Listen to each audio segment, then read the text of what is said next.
ভিতরের নামাজ পড়ার নিয়ম কি এবং না পড়লে গুনাহ হবে নাকি? বেতরের সালাত সুন্নাতে মুআক্কাদা অধিকাংশ আইম্মায়ে কেরামদের নিকটে।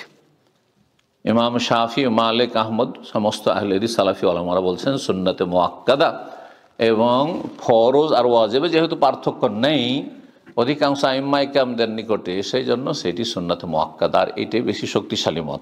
কিন্তু বেতর যে ছেড়ে দিবে সে ভালো মানুষ নয়। ইমাম আহমদ রাহিমাহুল্লাহ থেকে বর্ণিত রয়েছে যে কেউ যদি বেতর না পড়ে নিয়মিত বেতর ছাড়ে ফাইন্নাহু রাজুলু সু, সে হচ্ছে মন্দ মানুষ, ফাসিক মানুষ, গুনাহগার মানুষ, মন্দ খারাপ মানুষ। তোরাদ্দ শাহাদাতহু, নিয়মিত বেতর ত্যাগকারী যদি বেতর পড়েই না তাহলে তার সাক্ষী নেওয়া যাবে না, তার সাক্ষী ইসলামী আদালতে গ্রহণযোগ্য না, তার মানে সে ফাসিক হয়ে যাবে, গুনাহগার হয়ে যাবে।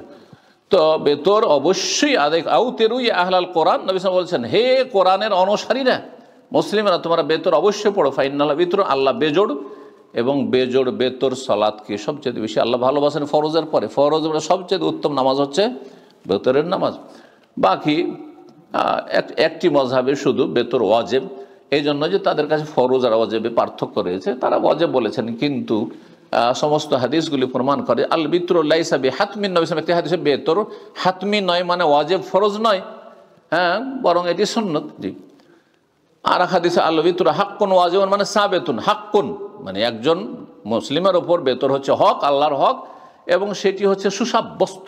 এখানে তো ফিকহি মাসলায় বেতর ওয়াজিব ফরজ নয়, বরং বেতর হচ্ছে একটি সুন্নাত মুআক্কাদা, যেটি ছাড়া ভালো লক্ষণ নয়।